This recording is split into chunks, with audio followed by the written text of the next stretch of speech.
Buy the rumor and sell the news is a classical saying when it comes to stocks, especially when it's earnings season. VRYYF, the very good food company, is going to report their earnings today for 2020. I just want to briefly touch upon what we could expect happen to the stock price after the earnings tomorrow. Also, a lot of us has been expecting the IPO of Oatly. That could be actually considered one of the hottest IPOs of this year. Now, what can we expect from the company?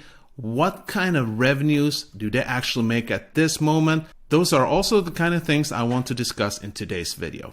And if we haven't met yet, my name is Jesse, and this is the PlantStock channel, where we focus on everything plant-based when it comes to stocks and companies. And if you want to keep getting more information regarding plant-based companies such as Oatly, Tattoo Chef, or the Very Good Food Company, to name a few, make sure to subscribe and don't forget that bell button.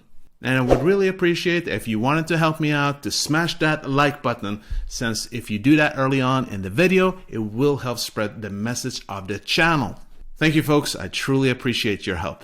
Now, if we just take a quick look at the stock chart, ticker symbol VRY in the TSXV, we can see the last 5 days or so, a huge difference. It's been going up more and more. If we take a look at the last month, yeah, it's been a wild roller coaster. And 6 months back, same thing.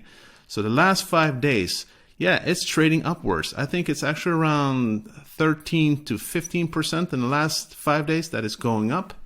And that's kind of what we're going to talk about, why that could be. And as I'm sure you know, there's an American version, the OTC version, which is ticker symbol VRYYF, and they are interconnected, so we do see the same kind of movement here. Now, even though it is a positive thing that we can see that the price movement is actually going upwards again, I have a theory why that could be. And I think one of the theories is that they actually are going to present their earnings tonight.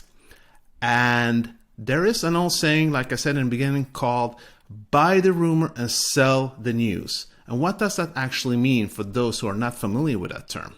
A simple explanation could be that when a company is about to report earnings, like the Very Good Food Company, usually a week before, a couple of days before, there'll be speculation what kind of earnings they'll get, what kind of revenues and sales they get. And people who are really bullish about the company, and it's usually companies that are disruptive and growth companies, for instance, like Tesla, Beyond Meat, Tattoo Chef, and so on. If people are expecting really good revenues that far exceeds other companies, the trick is that what happens then is that then a lot of people start investing into the company just a few days before the earnings, hoping to be able to fly to the moon when the earnings report comes out, because if it beats a lot of expectations, yeah, the stock will often move, right? It'll move up quickly. But my experience is that when a lot of investors start buying in just before earnings, buying the rumor, buying the hype, and when the actual sales get out there, the actual earnings, and it doesn't meet their expectations, well, the classical thing is that people start selling out, and it usually becomes as we've talked about, this circle, this herd mentality. Like when a couple of people start selling out, then a lot of people start selling out, and you as an investor, and you see it's just getting more and more red, and it's just flying down. Then people start selling off too, without knowing why they're doing it. They're just afraid. Obviously, it can also be a strategy for people who wants to short a stock, that they know that people follow this buy the rumor, sell the news kind of thing, that if they're expecting that to happen with a particular stock, like VRY, for instance, then they'll start investing too. And a lot of hundreds of people doing it, thousands of people with a lot of money, they'll start building it up. And then other people who are just like long-term investors, but they see it's starting to fly up, they're like, oh, I must be missing something. And they start investing. Yeah, you see what this is going to, right? And what happens then, of course, whatever, if it's met the expectations, or if it hasn't, then the people who are shorting the stock, they just wanted, that plus, right? And they'll start selling off like crazy. And then the story continues. Then what are the expectations for VRY? What kind of revenue could we expect to see? Well, I've talked about it in a video up here, so if you haven't seen it yet, take a look. But I'm expecting it to be maybe around $5 to $7 million, something around that. And the reason for that is that their highest sales for 1 month in March was 1 million Canadian dollars, right? Around 1 million Canadian dollars. And considering that that was by far the highest, and we've seen the kind of revenues they had last year in the different quarters, it wouldn't make sense that they would all of a sudden now have 10, 12, or $15 million. Now, I don't know, and we'll find out in a few hours from now and during the conference call tomorrow. But if people think the expectations are going to be way higher, and if it's only around, let's say, $7 or $8 million, and they're expecting it to be 10, 15, or higher, and it doesn't meet that criteria, there is a chance that a lot of people will sell out. We don't know. It could be the other way around, obviously. It's quite common too that if it's gone beyond expectations, then it could like fly up. But that we don't know that yet, but we'll find out later.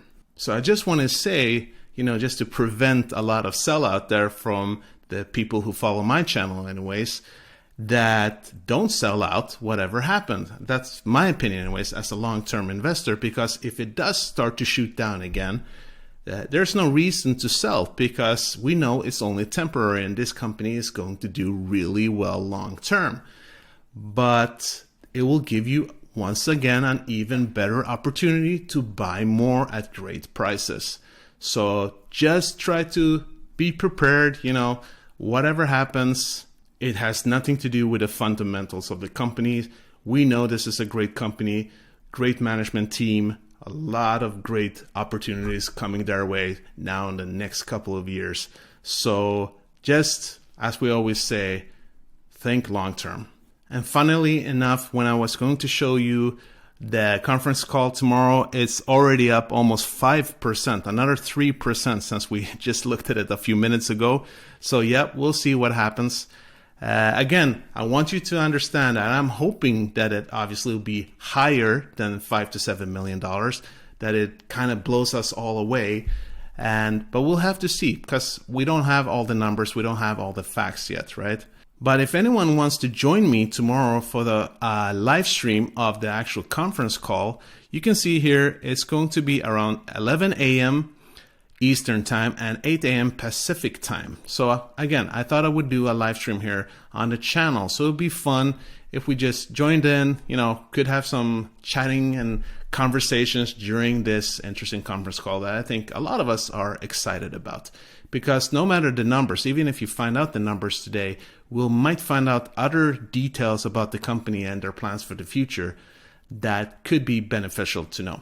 All right, folks, that was it for today when it comes to the Very Good Food Company. I'm going to move on to Oatly. Now, for a lot of you who are familiar with this channel, or maybe not familiar with this channel, might know that I've already produced, I think, around 3 videos on Oatly, that they're about to IPO, so that's not super big news. But we actually do find a little more information about the company here, which I find intriguing. So I thought I'll bring you along with this. And if you're not that familiar, Oatly is a Swedish company that high-profile investors got into, like Oprah Winfrey, former Starbucks CEO Howard Schultz, JC, I think Natalie Portman. They went in pretty heavily in this company. And that's because they do obviously expect this to be doing really well. And if we take a look at the way the business looks, we can see that, 25 years ago, it was 2 scientists, 2 brothers who started this company. Again, it's from Sweden, where I live.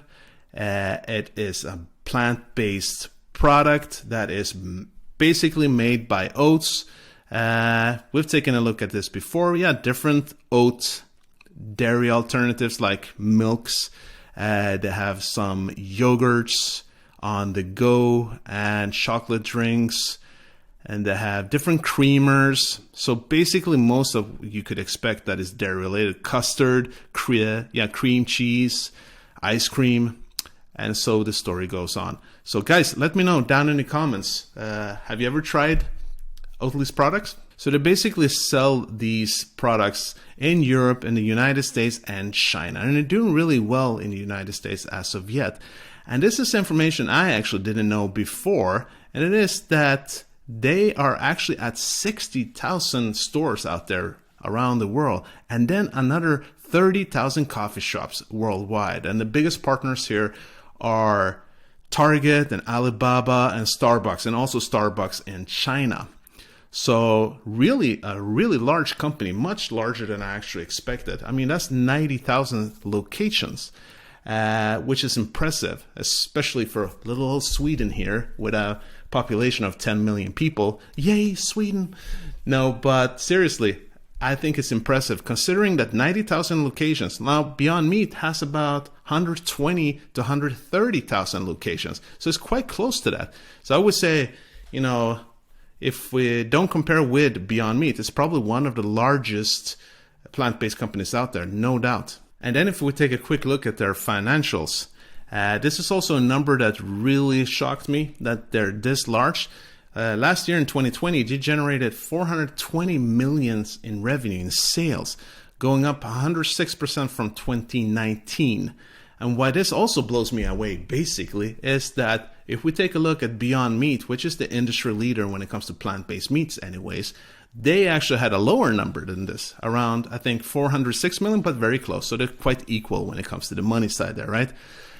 So very impressive indeed. And gross profit also grew by a relatively strong 94%. Now, as we can expect for a disruptive growth company like Oatly, like Beyond Meat, Tattoo Chef and other companies, but especially Beyond Meat and Oatly then, is that it's not profitable yet. It had a loss with about 47 million last year. And it was actually larger than its 30.8 million loss in 2019. But as it states in this article, that it's nothing to worry about in the short run. It's hard to grow a business at 100% year over year and stay profitable, right? Because you want to keep investing that money more and more into the company, to R&D, developing new products, marketing, and building maybe new factories. So not so strange in my eyes anyways. And then when it comes to the actual IPO, what kind of valuation could we see? And we've talked about different ones before here. And as we know, from the beginning, they were talking about since July that it's a company that's worth around $2 billion, which actually gives it an incredible PA's ratio, right? The price to sales ratio would be 4.75. And that is amazing numbers, because right now in the plant-based sector anyways, I would say the best plant-based company out there when it comes to PA's ratio is the Tattoo Chef. It's around 10. It's been like around 7, 8, but now it's around 10. And that's really good, I think. So considering that it'll be half that, that's amazing. And if we talk about, again, Beyond Meat, the industry leader when it comes to plant-based meat, they have about 21, 22, kind of like Tesla is the same thing there. So, and that's to expect from growth companies. So this would be a growth company, a disruptive growth company with, under 5 in PA's ratio. Looks really attractive. But something else we have talked about on this channel, obviously, is that there have been rumors actually that they're going to IPO much higher than that. I've heard, we talked about 5 billion, and once we actually talked about there's a rumor about 10 billion. That would be kind of like Impossible Foods that's going to IPO within a year. So that would make it 5 times higher than last summer's valuation. So that would take this to about, closer than to where Beyond Meat is as of yet. So we'll have to wait and see, right? But it's going to be interesting. We don't know yet. We still don't know exactly when they're going to IPO, but I do imagine that it will be in the next couple of months, considering that we've heard about this. They applied, I think, to become an IPO, I think it was 2 months or so. So I think standard is that it takes about 4 to 6 months. It's a huge process, very costly one, but I do expect that we'll see it here soon. So guys, I'm really interested to know, is there anyone out there who would be interested to invest in Oatly? Let me know down in the comments. And by the way, folks, since we are talking about a lot of plant-based foods here, and we often talk about plant-based living and what that means for your health and so on. So I have actually an affiliate link down below in the description, which actually takes you to a 6-week course where you learn about plant-based living, a whole foods plant-based living. So you're interested in that, take a check, just click in the link and see if it's something that intrigues you. All right, folks, that was it for today. I hope you found some value in today's video, and if you did, please feel free to smash that like button and help me out. And if you want to keep getting more information regarding the very good food company, Oatly, Beyond Meat, Tattoo Chef, the list goes on, make sure to subscribe to the channel. And don't forget that bell button. And as always, this was not financial advice. These were just my own thoughts and opinions. It's important to do your own due diligence and invest safe. Always. Hope to see you soon. Hope you have a great Monday. Peace out.